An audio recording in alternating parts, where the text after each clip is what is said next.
Welcome everyone, and welcome to Calling the Audible. I am Peeze. You're not Mokan. I am not Mokan. I am Peeze Del Rees. I am joined by Simon Dajne, my typical co-host, and Hi. GM Calethris, who is now doing double duty for the same pay. Double duty. And of course, we're joined by the Eagle of Master Control. I'd like to apologize to everyone. With a mic this week. Oh, I was just going to blame you for being late. Damn Also, it. Also, you're not Okay. Mokan. I'm not Mokan. Correct. These are all facts. So this is the Division 6 version of Calling the Audible. Mokan is not here today. And you figure, for the tens of dollars we put into this show, we can get people to show up Have to Mokan. the podcast. But unfortunately, Mokan has The tens of the dollars. tens of dollars. I mean, it's better paid in TSN 690. Barely. So this is the show. We're going to get into it. We're going to talk about some of the action we've seen in Division 6 this week.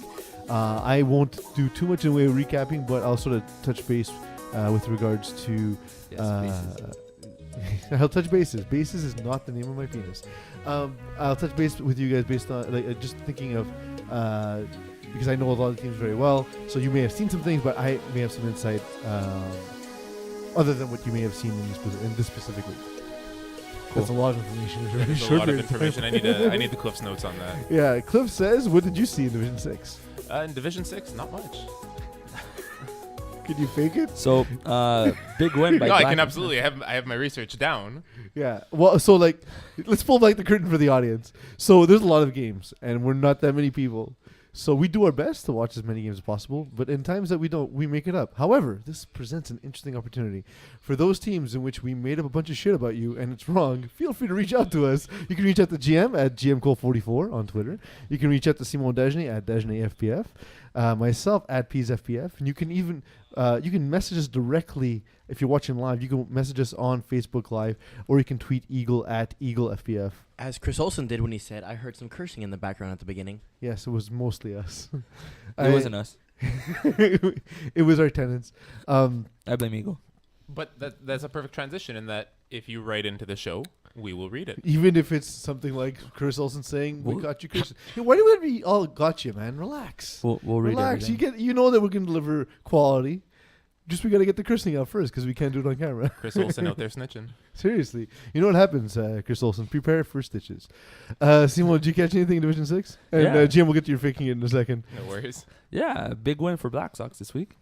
I know they're your boys, but Yeah, my boys. I love Black Sox. Great dudes. It was we'll be honest, we don't expect Black Sox to finish 10-0. They're not that strong. Well, of a also, team. they've already lost games, so no. Yes. Statistically, it'll be impossible Yes. for them to finish But 10-0. They weren't necessarily top contenders in Division 60, but the win they got this week is very important for them, and it might actually propel them to above middle of the pack kind of team, and a few teams might take it more seriously. Well, now. you say they're not going to lead the division, but we see now in how adding an experienced player to a developing roster, it can pay dividends. Yeah, for sure. That's one of the things. If you're in Division 6D, you could always get a Division 4 player who's been around for a long time, knows FBF in and out, and then he could teach you a few things. I'm not saying the guy needs to have 20 touchdowns for you guys, but just telling you, instead of doing this, you could run these patterns instead, and it opens up the field for a lot of guys, and you see experience in FBF shows it helps. And just knowing Black Sox, knowing them personally, when I first got to the team and when Mike Godona joined the team as well at the same time, they didn't really understand route concepts. They didn't know defenses. So they're learning, and they're learning on the fly very quickly. I see on the roster sheet as well Anthony Adona in this game. Anthony Adona is essentially a Division 3 talent. He's a And monster. a legitimate top-end Division 3 talent. Yep. So that's definitely going to help a team in Division D6. I like the narrative we pushed though on Mike Adona. For anyone who listens to the show throughout its almost entirety throughout these 3 hours, would be really confused. Whereas if you only listen to your specific division, in Division 6 right now, he's the be-all, end-all. He's turning this team around. And then we go to Division 4, we're what's happened to Mike Adona? Look, it's a different position. Quarterback is Yeah.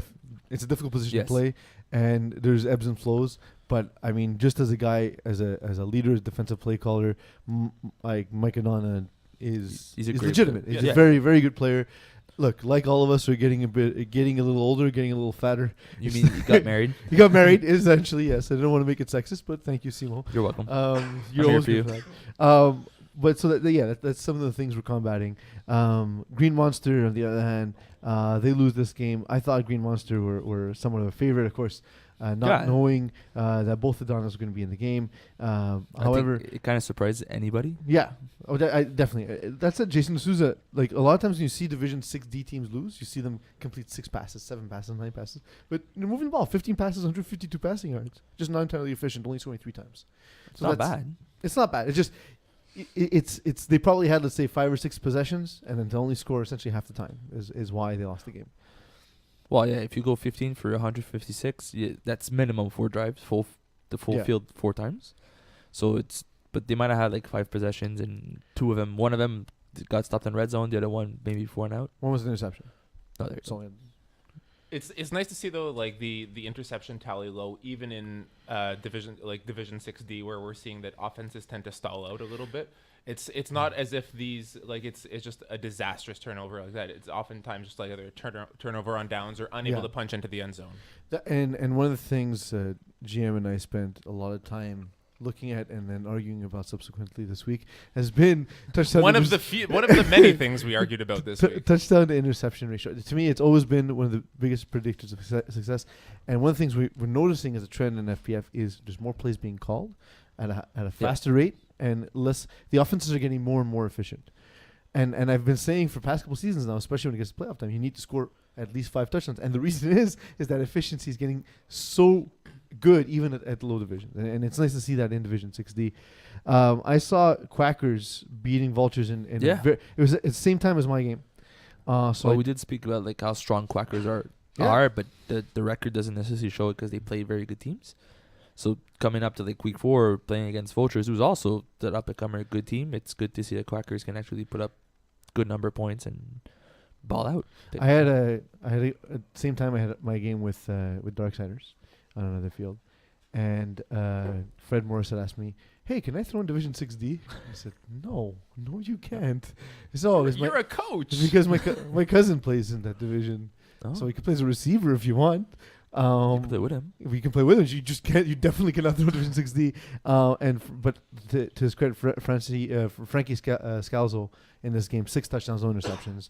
So maybe they don't need Fred Morris. I don't think so. Those are very Fred Morissette-like numbers. Yeah, but that's the thing. And it's 22 for 34, moving the ball well, very efficient.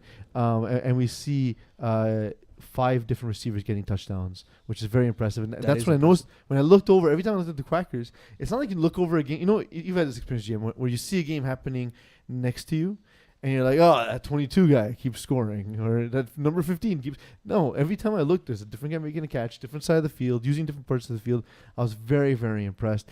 And Vultures are a good team. Benjamin McMahon leading this week in rushing yards. And having a decent outing on his own, throwing 3 touchdowns as well. He's a very good dual threat quarterback, and they were kept at bay. They were kept at bay by an ridiculously effective Quackers offense. What about the sick pick this week? They had the big showdown against Balaso Hardew. Mm-hmm. They won as They did. predicted. We pretty much also. We're gonna highlight that game in a little bit, though, Stimo. So I'll neuter you there. Okay. I'll wait. In Division 6 itself. Did anything catch your eyes specifically? I saw that Vic in the Box beat the U. Yes. I was talking to Daniel Pistoro after the game. Vic in the Box are a smart team. They're very good at some of the most important positions. They don't have a big roster, so barring injury, their best players are always on the field.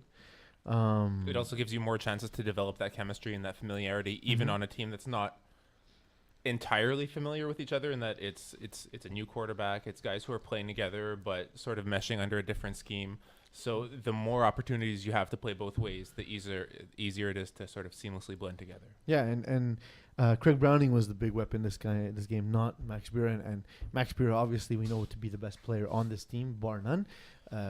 But Browning making meaningful contribution. I think this makes the team stronger because you don't know who to key on. It's nice seeing him contribute like outside the rushing position that we saw him familiar with in on the Goofy Goobers last year as well. It kind of shocks me the fact that the U only scored 6 points. Like, we hyped up the team saying it's a very good team. They're proven veterans, and they show up and put up 6 points against Vic in the Box. It's a bit of a disappointment, don't you think? I do. It's also kind of I do. testament to how strong. But Vic in a Vic, Box I'm are. telling you, having played Vic in a box, and it being a very competitive game, they're the kind of team where, like I said, it was back and forth until a certain point, and then all of a sudden, when you start to make a mistake here and there, they're running away, and you have nothing to catch up with. I watched that game where it felt like they put up 50 on their opponent. Yeah, This they did. one? They scored 50 in week 2, I think. It didn't feel like it. It was it like happened. it. Fighting Flamingos winning with Jesse Racine at quarterback. Yeah, that's Instead of Stephen Harpasad. Brad Evans, too high a cap number to throw in his division. I didn't know that heading into the season. After doing a little bit of research as the season started, we saw that. But they have 3 guys who are very good quarterbacks in this division. Jesse Racine just being one of them.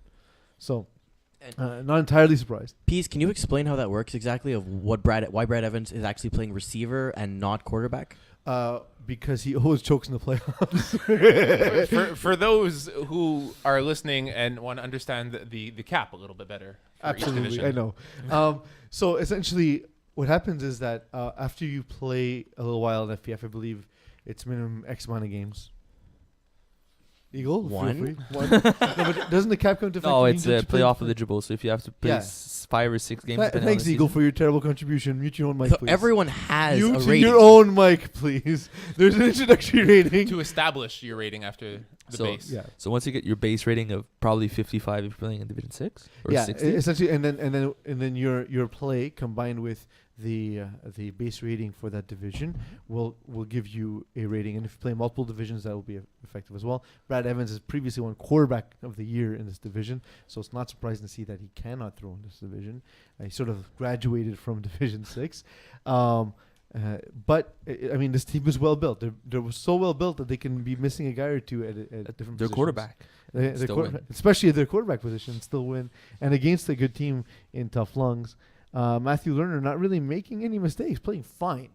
You know, It was okay. 4 But touchdowns. It's okay. It's a good game, but like we say, unless you score 5, you can't expect to win every week. it's okay, but it's not great. Well, you're playing against a sub quarterback, so 4 should be enough, but it wasn't. I guess it wasn't good enough. But 24 points and 4 touchdowns is a bit disappointing. If you can't get extra points, it's tough. Justin Lerner, 8 catches, 108 yards, 3 touchdowns. What happens when teams take Justin Lerner away? They win games. They win. Well, what does Matthew Lerner do? No, that's it. If you take Justin Lerner away, you'll win. Like, it forces him essentially out of his comfort zone. Like, Justin Lerner is on this team. Like, he's built to be the number 1 receiver. He has experience in higher divisions. He has the ability to blaze by defenders. He can sneak between coverage. He has great hands. He has size. So it's like saying, how do you beat the Bulls by taking away Michael Jordan? Like, that's kinda Okay, well, Not to equate- basketball's a little different, but the thing is, so for example, strategy against Vic in the box, week 3. I was positioned over Max Bira. I was going to reroute every time he ran a post and then go out to the flat to pick up the hook. What they did was keep hitting the hook to force me out of the position to then be able to attack the post, right? So that's very intelligent design by Styles Trudeau. I don't know. So here's my question. Do you guys think Matthew Lerner has the ability to adjust? Because teams will eventually take it away, especially come playoff time. Do you think Matthew Lerner knows what to do when that happens? If only there were an established FPF quarterback from a higher division that actually played on this team that he could lean on for this information. Is that Justin Lerner? I think it is Justin Lerner, yes. I was like, wait a second. So do you think like, I don't know the dude. So do you think that he'd be the type to be like, yo, dude, I'm not open. This is what you gotta do, or he'd be like, give me the ball. I guess that's the difference between like developing a successful quarterback and not, right? Like if you have someone like that you can lean on for that input, I mean, I would welcome that every time. I see Simone being that kind of guy in Division 6, like being double covered and being slow as hell, and like, yo, dude, give me the ball. Like, Buddy, I'm you're not open. Always open. Yo, guy. I'm open. You're not. Yes. So Throw it up. Mokan asked this question.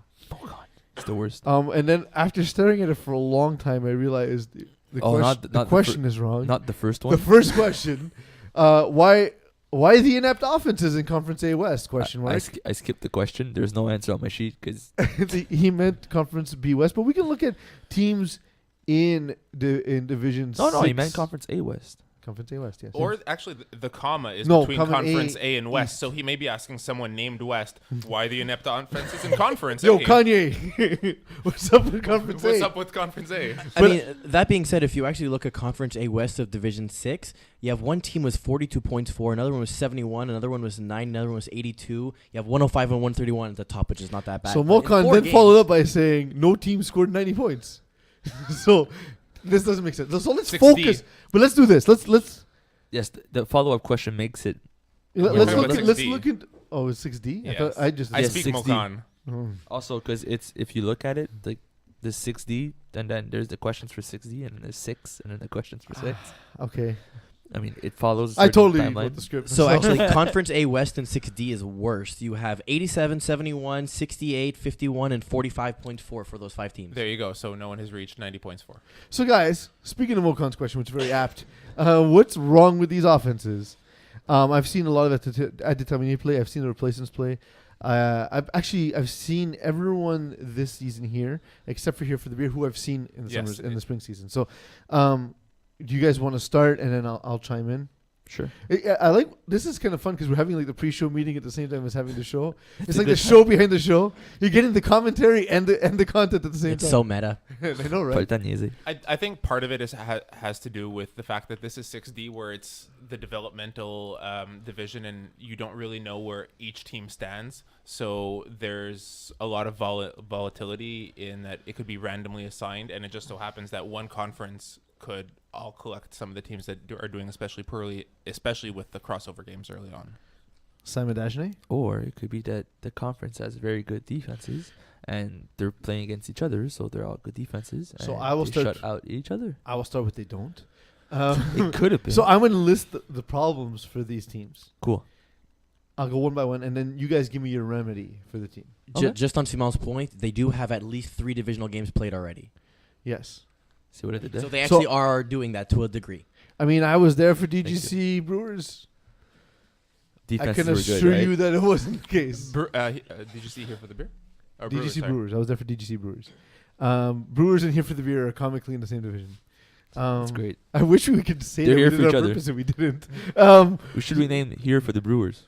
Yeah, but that's only like if they like lose a game on purpose. Like we're here for you. So Adi Tamini, formerly Seti Kipla, Gabriel Bellan Lapointe, a guy we've criticized a lot. I don't think he's that bad. He's decent. My opinion is he plays a little bit outside of himself, and he's a bigger dude. But what he tends to do is let the rusher chase him towards the sideline, and then throw up a very nice spiral. But he only has one guy on the sideline, and then maybe one other receiver he can throw it to. So he's limiting his Unless you're offense at throwing all time. Crossbody, And, which is and an sometimes ill-advised he throw. does, and that's why he's thrown interceptions in the past.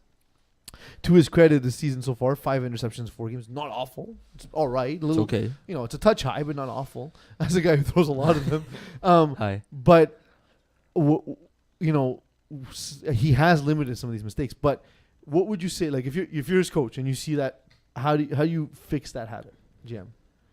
How do you fix throwing fewer interceptions? Well, specifically, given the information I told you, the way he moves and the way he addresses his offense. Especially in FPF, I'm sort of a big fan and proponent of the sort of West Coast offense scheme. Like, just sort of take what the defense gives you, hooks, slants. Like, you don't need to roll out if that's not your main strength. Honestly, just sort of chip away at what the defense gives you, even if it's those like 3-yard drags, 5-yard hooks, outs, ins. It doesn't have to be a deep bomb every time. It doesn't have to be a post. Work the completions. Here's something I've done, and I've learned recently, is if you say, you normally we'll say set and hut. If you say set and wait, and you don't say hut, the defense might start moving. Mm-hmm. Yes. And it gives you an idea of what they're doing on defense. So if you don't know how to make pre-snap reads, start to find things that will give you that information.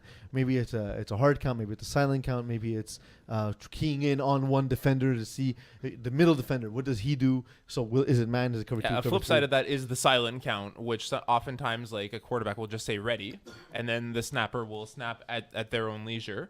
But that forces the rusher to sort of watch the ball a lot more attentively rather than trying to time the starting of the rush to the cadence, Yeah. which gives the advantage a little bit more back to the quarterback.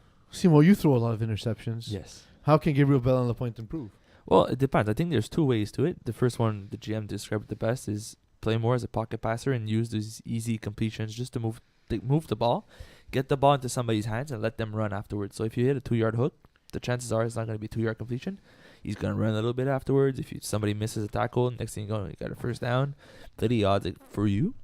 Or what you could do is what you do mostly with Darksiders as Fred's offense, or 2.5 dance is very famous for, is use flood concepts. Yeah. So if the guy wants to roll over and constantly moves out of the pocket, make your play designs move also with you. So if you're going right, make sure there's more than one receiver to your right side. And like to your point, Joey Taylor is a good example of that. That's what he's famous for. Is he runs to a sideline towards the line of scrimmage, Yep. and then is making his read as the receivers get closer to him. While So there's quads on yeah. that side lined up. Yeah. You just get everybody to go. Let's say you tell your receivers in the huddle, I'm gonna roll to my right side. Mhm. So let's say the right guy hook on the sideline, and everybody else just flood to me as the play progresses.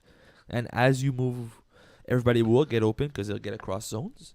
And it's very difficult for a defense to play against because you have so many bodies coming across. And then the QB can just make a read and pick one of the receivers across the zones. And very important, don't throw cross body. Also. Yeah, Throw it out of bounds before you do that. I will not. The replacements are next on the list. One of the questions by quarterback Frankie Tioli Colatrella after I watched him play was, man, nice to very nice, very cordial, very nice to meet you, Peeze, so on and so forth. Then he says, how do we get the running game going? What do you mean? Yes, correct. And look, we're not laughing at you. Honestly, Good times. if you would have seen the playbook that my first team had Punch devised, Panda. Punch Panda, it was based on run option plays like Georgia Tech in the 1980s, Awesome. and double and triple rushes. Cool. So Triple rushes. triple rushes. I've seen double rushes. I've seen I've people seen with a like triple Madden printouts too. Yeah, yeah. Sick. Although I will say, once you know the concept, Madden's not a bad way to practice reading it. Spider 2-eye banana. 4 verts. But like that's the thing is running plays and running game and sort of a wildcat type offense has never truly proven to be effective in FPF. So simplify your playbook. I mean, there's Take a 4 team, plays. there's one team that ran the I formation for a while. Yes. Broke Asian. Mm-hmm. It didn't work. Sons of Seer ran the Yeah. I formation as well. It's not I effective. think that also having a halfback or 2 halfbacks. In this The case, only it's person usually who should be in the backfield is the quarterback 99% of the time. Yeah. If you have a halfback there to hand the ball off, whether or not you hand it off to him, you now have one less receiver. one less receiver and an extra defender covering that area. It's not the greatest of ways to approach it. Yeah, it's like how Simon plays where his right wide receiver gets no targets. Basically. But Um, people don't know that. DGC improving with Steph Fens. They've already won 2 games, so it's definitely some growth. But man, Steph Fens, you put up 6 points and 1 against you for the year. God knows the game better than this at this point, right? Like we could talk shit about Steph because we know him. This is a team no. that we were just talking about that was struggling, and yet a more seasoned quarterback as Steph Fens. He's won championships in FPF before as well. I believe he has one with that cheating team, The Heismans? the Heisman's. Yes, he was not quarterback for that though. No, But he has went that out and experience. recruited a quarterback that would now be illegal Division 6. He has that experience, so it's really surprising to me that you scored 1 touchdown against a team that was equally struggling, if Well, not worse. And it was on a 40 bomb. Is the other thing. What I've seen is the routes are not crisp. I remember there was one game when they were playing against the Brewers. I went to see him and I said, dude, man, just run it deep into the back of the end zone with your fastest guy. And if you run that 4 times, eventually he'll catch it. So you have 4 downs in the red zone, that's a touchdown at some point, right? They're showing you the same sounds like good defense. math. Yeah, and they're showing you the same defense over and over and over. Get the ball to your best guy at that point, And there's a multitude of issues of improper routes, drop balls, lack of trust amongst each other that I think will get better through time. But one of the things I think Steph Fens can do is simplify the playbook and spend time after a guy makes a mistake. Explain to him, when I wanted you to run that hook, you need to be on the sideline, for example. When I need you to run a corner, you can't run it so flat that you run into the guy running in at 7 yards or whatever. Odds are when these plays are being called, whether or not you're going to be open, you still need to run that route because you may be pulling a defender, you may be pulling the coverage, you may be pushing the defenders back for the quarterback to conceivably run. That's also how you revitalize the run game, is that send your receivers deep, and if the defenders go with them, you can run. If they don't go with them, you can throw the ball deep. And I like personally, I don't play with a play sheet, but what I've done with inexperienced teams sometimes is I take the play and I draw it out and I sort of trace a square around. These 3 receivers are my primary read. And so I'm looking at different levels. Let's say, again, to Simo's point, I use a lot of floods, but so I'll literally draw a box and that way the receivers understand. Oh no, if I run that too deep, I'm running into the next guy. If I'm running too shallow, so it's not about necessarily making myself open. It's about if the 3 of us run the right route on the left side of the field, one of the 3 guys will be open. And that lends to it as a receiver as well as know what the other people around you, or at least listen to what those around you are being called as far as the routes go, so that you can avoid this from happening as well. If you sort of get a little bit more creative with your route and, instead of a hook and go, I'm going to post instead, but then you're going right into the zone of whatever the fly. Or right to another receiver, and one guy is guarding 2 players. And GM, you and I coach FPF Junior. That's one of the things too. One of the hardest things to communicate to guys is run the route so the play works, not so that you specifically get open. So definitely things to look at for a developing team. Brewers, like I said, they always play man on defense. Quarterback floats the ball a lot, and they're a team with a giant roster. So other than telling the guys that are not performing to go play soccer, what can we do? By giant roster, do you mean like size or like a lot of people? Depth of the roster, that there's a lot of people. I'm not prejudiced, Simo. No, it could be like they're all like 6'6". Otherwise this podcast is 2/3 too big. But no, they're like 12 guys. If you look at a picture, I'm looking at it now, and Eagle should probably put it up. Thanks, Eagles. Thank you, producer. You're great at your job. So given that information, guys, what do you think they can do improve on the short term? On the short term, leverage the resources that we have on the website. We have games of the week that you can watch to have an idea of sort of how defenses line up and play coverages other than man. So cover 2, cover 3, 4-1. We have, if you go back far enough in the video archives, Mokan, our very own Mokan, and Adi Sharma. Adi Sharma, sort of proclaimed professor of FPF and certainly of FPF defenses, going over these actual concepts as well. So maybe understanding at what point to use the different calls aside from man, because man it works well, but it is fallible. Yes, it is, and you need to win every matchup in order to play it properly. I remember, and the thing is with zone too, is one of the things that you learn is when people start playing zone, they get frustrated because they think zone is just standing in a spot. But you need to be able to read the routes that are coming in and out of your zone, feed them to other defenders, pick up what comes into your zone. But if you don't practice it, that won't get better. As for floating the ball, that's something that quarterbacks that don't have the strongest arm need to address. And what they can do is change their play calling. Call plays that allow guys to get open in space where you don't need to throw the ball hard, and the route opens up for itself. Crossing patterns and drags and that kind of stuff can help you get going. And theoretically, if you examine it and better understand how to call defense and play defense, you also better understand how to read defenses and adjust accordingly. You can also work on your arm strength on the sidelines before a game, right? Just chuck the ball downfield and everything. And like if you're at Hebert, for example, right? And footwork is largely important as well. So the one thing I noticed about Brewers is their defense is 8 interceptions in 4 games, which is pretty good. Like if you get 2 picks per game, you're supposed to win. Yes. But on the flip side, their offense is their quarterbacks, because they had 4 quarterbacks in 4 games, combined for 15 interceptions. Well, so the thing is, they have good athletes. So the problem is not based on it's not the defense. It's not. Well, it will might not be the receivers. If you play man every single play, it will eventually be. Eventually, yes. Yeah. But if they manage to get 8 interceptions in the last 4 games, it's not bad. Who is their number 1 QB, by the way? So that was my first question. Is they had a guy week 1 when they got their win over here for the beer. He did pretty good. Like Giuseppe Crinita, he finished with 150 yards, 4 touchdowns, 1 interceptions. 52% completion. It's not bad. That was your fear name voice. When you're scared of a name, you just rush through it. Smart, eh? When I watched him play, it was mostly Mathieu Poirier. Yeah, you only play one game. Yeah, but that was the one I saw. So maybe if the guy can't come back, it's another situation. Obviously, there's a lot of tensions and there's a lot of reasons why a guy can't be there. But he was probably their best option moving forward. And considering what they've done since, they might need another quarterback to suit the team. Here for the beer.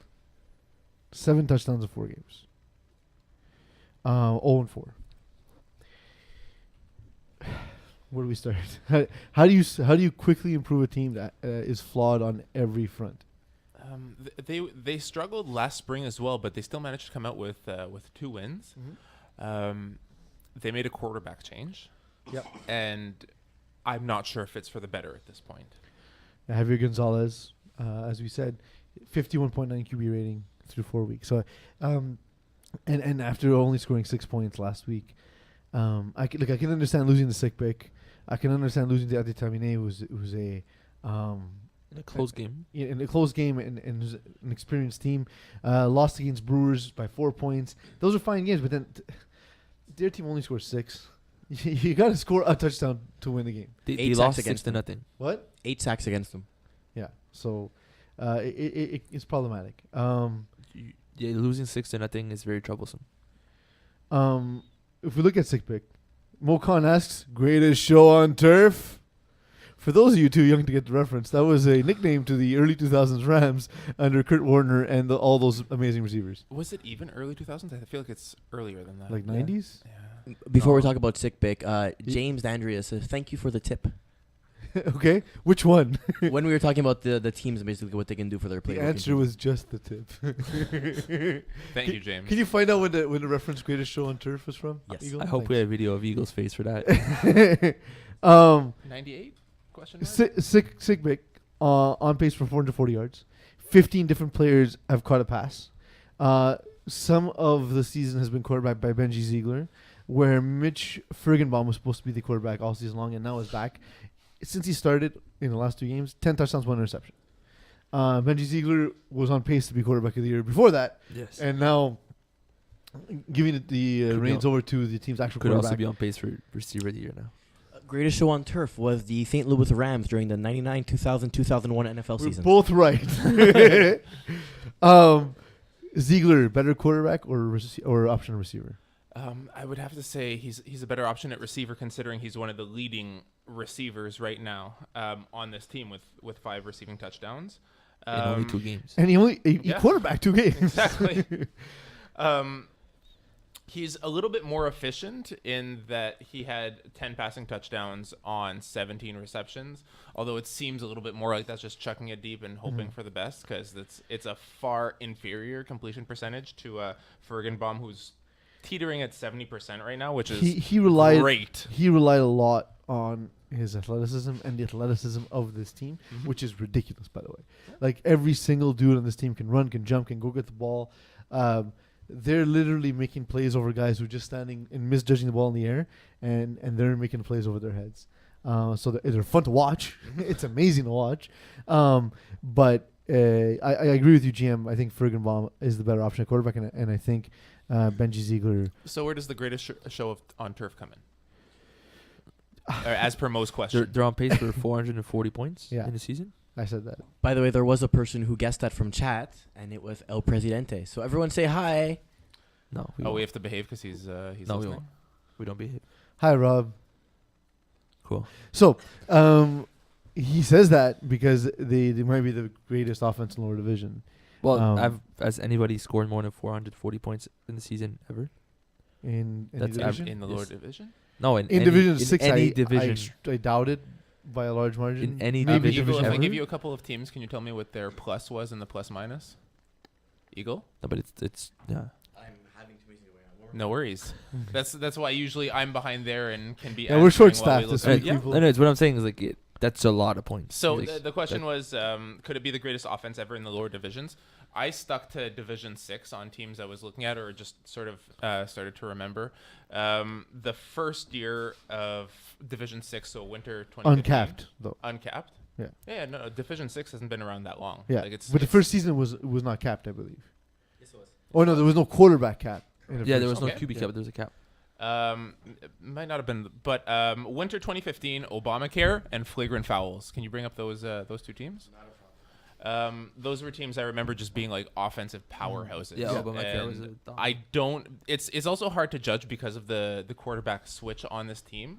But they both put up similar numbers. Like one Yeah, has 10 it's touchdowns, crazy. no interceptions. The other one has 10 touchdowns, 1 interception. Obamacare winner 2015, 303 points. Okay. So 440 would blow that out of the water. So yeah, that was not even close. But that's what I'm saying. You're averaging 44 points per game. That's ridiculous. Simone again with his Yes. analysis of what's ridiculous. Everything. Um, Everything and more. Flagrant fouls, winter 2015. Yeah, looking. Look faster. That's okay. I remember them being like very, very efficient at moving the ball. 347. And I guess winter 16 PB&J. Oh, They weren't at Joe 400. Cano. Pardon? They weren't at 400 either. Okay. So But if I look at their schedule, they have 327. 327, yeah. So when I look at their schedule, they play 4th and 20, a team that's perennially struggling. Pine Riders, a team who's yet to find their way. Green Monster. yeah, so it's Green Monster and Broke Boys. Those two games, like almost back to back, are the tough games on their schedule. If that. If that. If yes. that. Well, Because Green Monster's good. they're fine.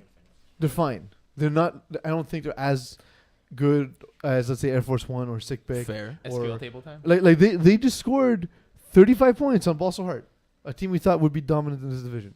Mo Connor was like, That's "You're the shit best team great. in the division." Yeah, indeed. I wish Mulcahy was What here. did she order? Fish Fish fillet? fillet? GM and I with our data reference. You know that? Yeah, I was about to say that's a 5-year-old reference. Yeah, that's scary though, right? If we look at this point in the season, and we look at the teams that are are not winless, but sort of in the lower tier in Conference A, Sunday Touch Boys, Brewers, Krakens, here for the beer. Who needs a win to keep themselves within range of playoff spot? It's a typical Molcon question. Clearly, the answer is here for the beer because they're 0-4. It's the Let's worst. remove here for the beer from the scenario. Sunday Touch Boys, Brewers, and Krakens. So, well, I had here for the beer for a different reason, not just because they're 0-4, but for momentum reasons. Is if you go into the bye week with no wins and you come off the bye week losing, you're pretty much set. Like the team mentality goes to, we lost close games to we just don't win ever.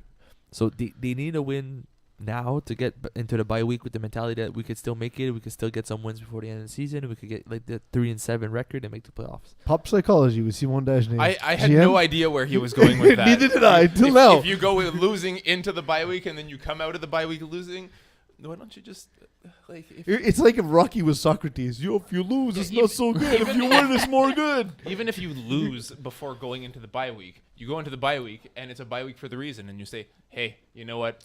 Let's come out fresh. Yeah, go to Doesn't Vegas, matter get a what bunch we of did hookers. before." Whatever it takes. Whatever it takes. Whatever. So Sunday Touch Boys, Brewers, Krakens. GM, do you have an answer for one of these teams? Sunday Touch Boys have a harder schedule. We mentioned that they play Sick Bick as well, so it's going to be a little bit more competitive finding those wins. Thankfully, in each of the conferences, 8 out of 10 teams will make playoffs, so there won't be a lot of teams on the outside looking in from that perspective. I don't think Sunday Touch Boys will be the team that desperately need the win in order to get in, because they will make it into the playoffs. So when you hear the team name Sunday Touch Boys, you're thinking that they're a touch football team. that they and they play largely on Sundays. They have a cross on their jersey. Does that change your? They play across the city. Or they touch boys religiously. They get 2 people. Simo, you like talk to me quickly about the Krakens. You thought they were going to be 2 dominant players division. They have yet to get a win. How important is it for them to win ASAP? I think it's one of those teams that they sort of need to find their way. The roster's good. They have a lot of guys that have played in FBF before. The reason is not necessarily the players, but like the system itself is not working for them. They're trying. They might be trying things too complicated for them. Simplify the playbook. Get the ball into players' hand. Let them run with the ball rather than try to get like a 40-yard bomb. Yeah. And I think it's just a matter of like getting that first win and then building on what worked in that game moving forward. I still think they're one of the strong teams in the division moving forward. So the second half, but it's a tough start. In Conference B, there's Team 420 Blazing, Raw Sauce, Pine Riders, Baker Boys. Gentlemen, who need to win? And why? Once again, there is a right answer to this question, and that's because Baker Boys don't have a win. Yeah, so let's remove them because it's obvious you need to win. Because if you don't win, it's not so good so much. GM?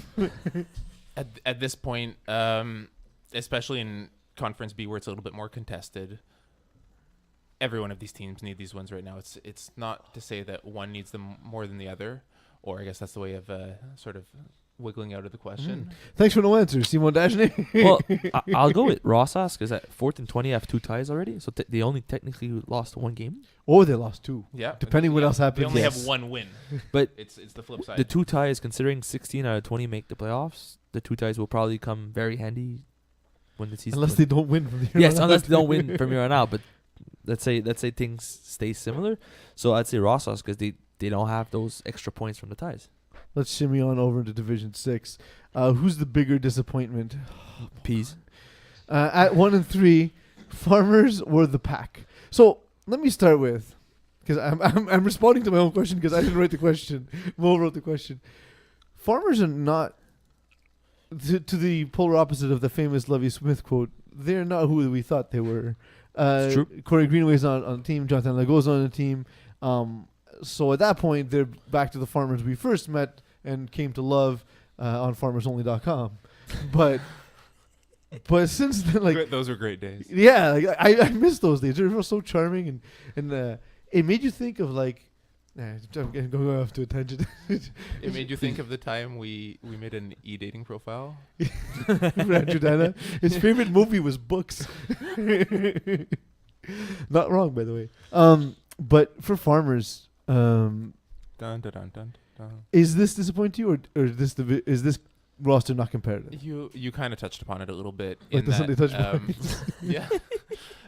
I guess maybe if our expectations are here and they're performing down here compared to like the higher expectations we have for the Pack, and they're slightly underperforming, even then, I kind of think that the Pack are a little bit more of the disappointment on my end. They've been a successful franchise in FPF. Admittedly, they don't have all the players that have made that core successful, but they still have a large portion of it.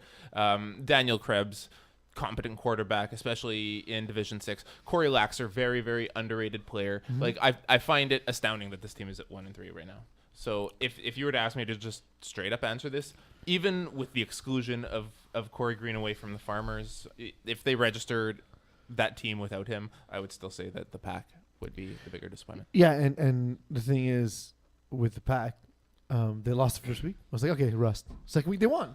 So I was like, oh, they're back. Nope, 2 straight losses. Nope. So their defense, the Pack, has 1 sack, 1 pick, and 3 PDs in 4 weeks. It's terrible. Yeah, they're It's just not very, very bad. By the they're way, not doing anything. We're back. winner 2017 Goofy Goobers 353. Winner 2015 Flagrant Frowls 347. Winner 2016 PB and Jelly 327. Winner 2017 Warriors 326. Winner 2014 the Pack 324. Those are the top 5 teams for points scored. So in nowhere close to Division 400. Division 6. In Division 6. Did anybody across any division score more than 400? Absolutely. Well, yes. Absolutely. Cool. Division 1 definitely. Well, then again, like I have an How many answer. 60 I have an touchdown answer to that in seasons? Division 3 at least, because it's a question that comes up on our script later. Okay. But I can tell you, yes, there More than have been 400? teams that have put up more than 400 points. okay, So that's a lot of points. So yeah, A lot of points. I kind of agree with you guys for the same reasons that we've discussed. The Pack. Now the Mo Khan asked this question, which is So Alex, if you're still doing SQL Alex? tables, What Alex? Eagle. Yeah, sorry, I don't know who Alex is. If you're still doing Never heard of SQL him. tables, can you do the highest points in a season per division? If you've done 6 already. Yes. Thank you. Why do you smile when I ask you to do tables? because No, because 'cause he gets this, hard for this is numbers. his exactly. This is his wheelhouse. Like this is like You so asking happy you right to now? throw interceptions. Yes. It does make me happy. yeah. I like to put smiles on people's faces. I'm basically Santa. See, We Mo say is the that, fly but football you know what? champion. Eagle and I laughing are the first ones to joke and chirp about it, but put us behind center for an entire Oh game. yeah. That would, oh my God. Eagle at the center would be great. Yeah, it's All definitely. hooks. He refused to do it. We asked him one time. Maybe he said no. It's definitely harder than it looks. It's definitely harder than it looks. I'm rolling out and running the pitch, the fun. Matt Bashara pitch. Every I had play. 2 drops on that this week. That was fun. And that's a good transition to the next question that Mokan trapped me with by asking 2 teams with FBF experience, why have they fallen? It's the most Mokan way to ask the question. My answer to that question is, what is this? One Speed Power, hopeful Division 6 champs, both at 1 and 3. What's wrong with both of these teams? The answer to one of them is Peeze. What's wrong with hopeful Division 6 champions? A lot of things. Yes. Their defense is not great. Yes. Seth Galina's not playing well as a quarterback. Well, I'll tell you because I told Seth Galina after our It's- first game, Charles Meunier is a very good player. However, he overreacts to like a shark on blood, basically. So like if he sees a drag coming across the middle, he'll jump from wherever he is to go attack it. And so if you run a post directly behind him, the post is entirely open. Good time. So it's little things like that. It's drop balls. New players. New players. Seth Galina and I are similar, except that I'm far more attractive. But Yes, we'll go with that. the thing with Seth is he doesn't have the strongest arm. He doesn't. He's not a guy who's a natural quarterback, but he's smart. He's a good play caller, and he can't afford mistakes, his own or his teammates. So in some games, the mistakes have been his. In some games, the mistakes are drop balls, team not getting going, mistakes on defense. He can't overcome that. But then again, like if you base your entire offense on 1 or 2 plays, that's when it's risky. Like if you say, okay, whatever, it's first down, I miss a throw, doesn't matter. If you're always backed up on 3rd and 10, that's when your offense Of course. stalls. Of course. You have to get into those situations. But where it's imagine, 3rd and 3, 3rd so and 4. like the type of situation that Seth sees himself in is false start. The amount of false starts in this team is stupid. Honestly, I play snapper. It's not that hard. You throw the ball through your legs. Now, So with that, we touched upon a silent count earlier on, and I think they can actually benefit from yeah. that. So just Seth standing behind the center and calling ready, and then whenever the snapper's ready, he snaps the ball, 'Cause and it forces everyone on the line to look at the ball. This is what's happening. He's saying, set, hut. Nothing happens for 3 seconds. At some point, the snapper snaps. And then the wide receiver's already in the end zone. And the thing is that, It's the best. receivers need to look at the ball. Yes. That's the first thing. Yes, that's By week 4, you should no longer be false starting if this is always a problem. B, Daniel Massou, awesome hands, good route runner, big physical guy. Guy, snap the ball. Get the ball out of your goddamn hands. Is he deaf though? I don't know. I'm deaf also. Freddie Morrison yells really loud. Yeah, Hut. I know. But there was an adjustment period when we played together. Yeah. It's yeah. Because I remember once you said hut. I didn't Also, hear it you. didn't take 4 weeks for us to No, for you to I come went back to- and I was like, tell me. yo, This is not massive working. hearing loss in my left ear. Simone, you need to be louder. This is not working. But yeah, so they need to fix that. And silent count, I think to your point, Jim, I think that would help. That would help and make it more time. I'll leave the 1 speed power debate to you guys. You suck. Yeah. Cool. All right. In-depth analysis. Just a little bit more consistency, Yeah. I think, across the board. Is that in the same analysis that you gave of Seth Galina, in that he's fallible, and whether it's he who's making the mistake or his receivers making the mistake, it's almost that exact same thing, is that you're not the perfect quarterback. No. Like Seth, you understand these concepts really well, but if either you fail to execute them or the receivers fail to execute them, it's going to be a bad time. How much better would Seth or I be if we had Simon Zar? I think, to be honest with you, like if you want real feedback, I think the problem with speed power is similar to hopeful Division 6. Is you always put yourself in tough situations when it comes to 3rd and 4th down. Yeah. Like you never have that 3rd and 1 situation. And I'll give you know? I'll give the example from 1 speed power. 2 losses are by 1 point. Both times we're marching on the field to win the game. So how many times can you have 4 plays to win the game, and then come out victorious? That's a 50. It's a toss up, right? Yeah. You'll win half the times, you lose half the Yeah. times. You know what I mean? So you're right. Like you can't put But yourself behind the Like game ball. if you score 18, there were situations in the game. You didn't have 4 drives total, right? So there was a situation in the game where you set yourself up for failure by having like an incomplete on 1st and 2nd down, Mhm. either because you went for the deep ball, like the hero play, or you just missed it completely, which happens. But if you set up yourself, you have 3rd and 1, the odds of completing 1 yard pass on the next 2 plays are very high. Top 4 race. Conference A, we have Vic in a Box, Pension Plan, the U, Channel 4 News Team. regardless of the record, how would you rank them? I won't do this because it will be in my mid-season breakdown. Well, I'll rank all the teams Mhm. based on how much I hate you. D. Yeah, it's I'm entirely happy biased and I'm personal. happy I'm not Div 6. Can Yeah. you still buy your way on the list? I'm still gonna hate on you in the article. Don't worry. Sorry, would you say Eagle? Can you still buy yourself on the list? Can I still buy? Like Yes. if I want to be like number 4 or whatever it is, how much? Oh yes, you can send donations directly to @Peeze FPF. Do we accept money transfers on Twitter? That sounds so dangerous. As I'm saying bad this, it idea. sounds like so many people will go bankrupt. Also, like just like you can't send money to Instagram models. That's a problem. So Simo, What? these top 4 teams, regardless of the records, who do you think are the best of the best in Conference A? So I'll rank them from 1 to 4. So yeah, one your is favorite thing to do. yes. So 1 is Vic in a Box, DU, Penchapline, Channel 4 News Team.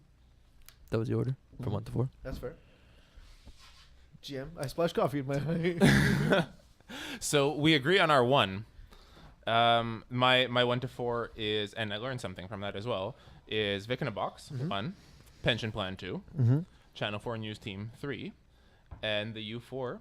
And I learned that depending on how you draw your 4, whether it looks like an A or a U at the top, when you look down at the script really quickly at what you've annotated and see C4NT, you might be in for a bad time. Yeah, they can't be in the top 4.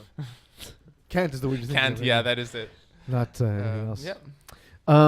Not anything that rhymes with runt. Uh, So Peace. yeah. Quickly here, just one thing. So so like how you sighed at it. because you don't let the joke sit. You can't wait 10 seconds. I'm trying to catch it before you say something. So I'm gonna have to do that stat for GM later. But one thing I do want to mention is that those teams in 6D that we looked at points for, congratulations, you've already scored more points than the team who scored the least points in FPF history, which was 32 points. The Atlanta Falcons, winter 2009.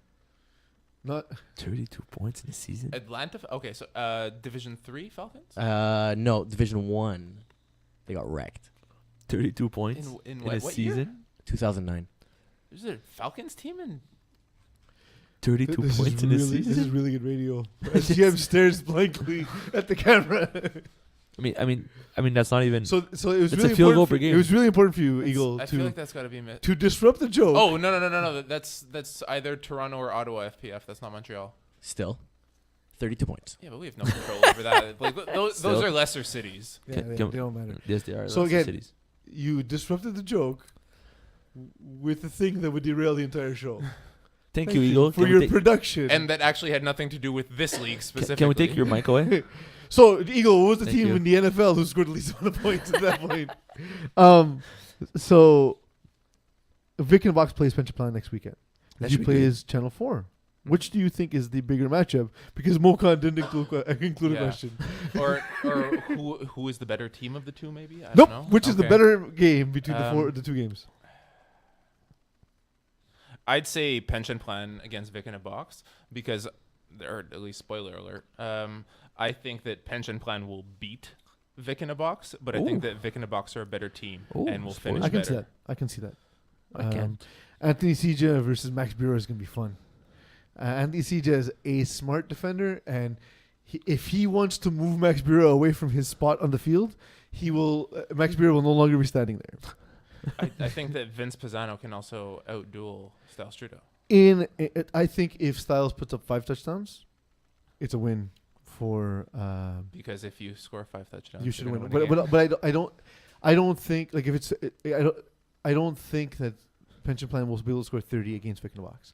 So I don't see. Vince Pisano is one of the few though that doesn't need that much. I agree because he manages the game. So Yes. you sit on the bench for so long as a quarterback against Vince Pisano. So I would say that under that sort of the Vince Pisano Pension Plan offense is the exception to the rule of if you don't score 5 touchdowns, you're not going to win, because specifically of how often he keeps the opposition's offense on the bench sitting and waiting because of how he controls the ball, bringing the ball down to 10 seconds every drive, every play, marching down the field methodically.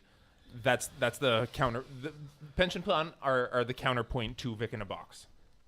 yeah, I can see that. Do I read this the Mokan way? Yes. Bruins waking up from their hibernation. Cool.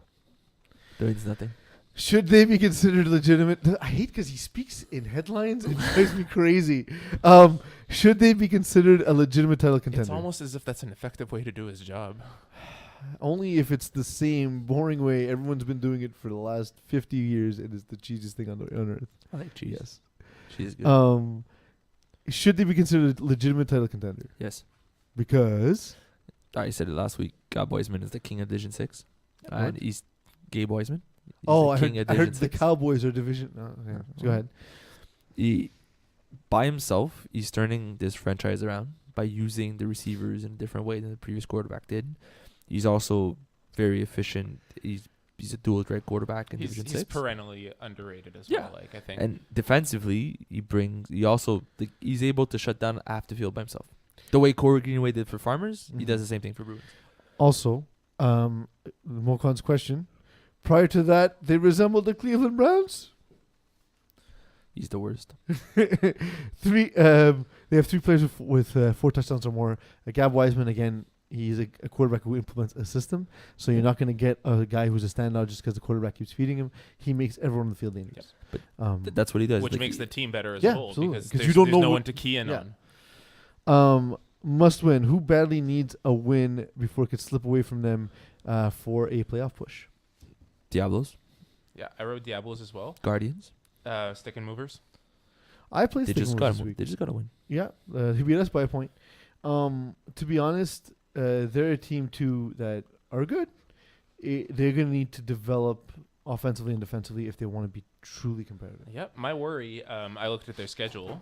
They play Goon Squad and Blitz Babes coming up, which are on par games. But after that, it's a tough way to end the season. Channel 4 News Team, Fighting Flamingos, Tough Lungs, Vic in a Box. They need those wins now because Yeah. it's going to be a lot harder later on in the season. But I will say they're the kind of team. I remember Etienne Vaillancourt turned to me and he's like, "What's going on? Like, why are we losing this game?" And I said, "But that's what they are. They grind this game, and they have athletes. So if you don't make plays early, they stick around enough to win the game. Yeah. You know, like a terrible flu." That brings us to Games of the week. I guess because it has to be me who says games of the week. yeah. How about I read you the games and you guys pick them since I didn't do it in my article. Okay. Sounds cool. In 6D, Baker Boys versus Green Monster. Give me Green Monster. Yeah, give me a green answer.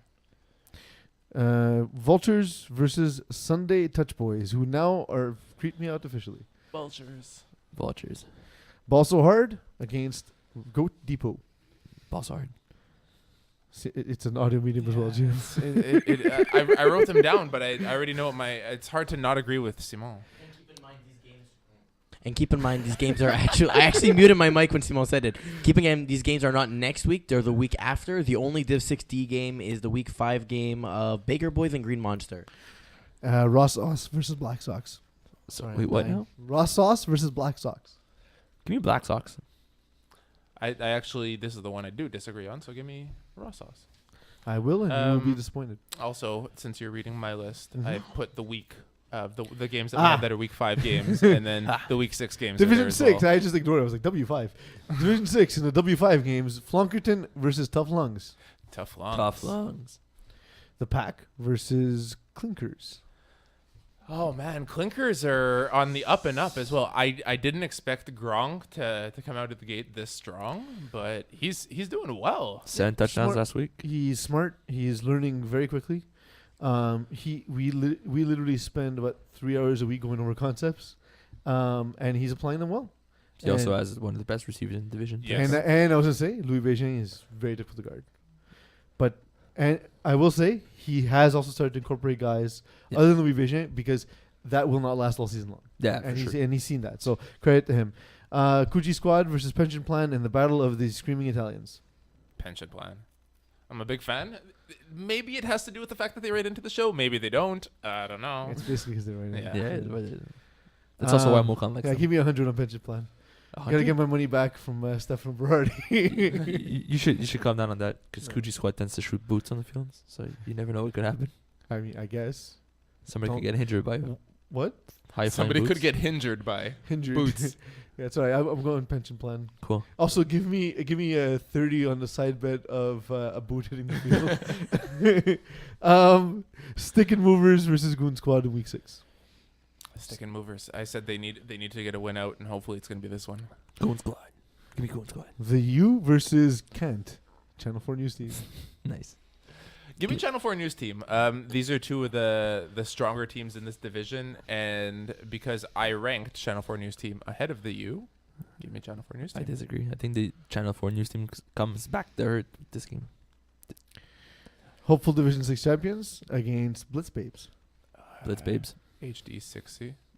All right. And with that, I want to remind everyone it's kind of a bye week this week for Super Bowl. Yep. Some teams are playing to make up for lost time, a game that was canceled due to weather, which is odd for an indoor league, but it does happen. However, these games, looking at it, it is nice to have some of these games scheduled because we will have some action. There won't be a traditional podcast next week. Nope. There will be a Hall of Fame announcement for those eligible, where hopefully Simon Dagenet will get in as a media member. And never applied. And then we're planning a secondary product as well that would be a league-wide product that'll be a little bit different, and more details to come when I get it approved by Rob, who needs to pay people.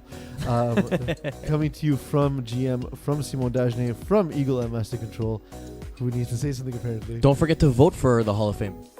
Don't forget to vote for the Hall of Fame. Doesn't it end yet today? It ends Friday. Cool. So by the time you listen So to tomorrow. So today. 10 p.m. They got time. From all of us here at the Weekly Extra Point Live, thank you for letting me be myself. Good night, Mokan.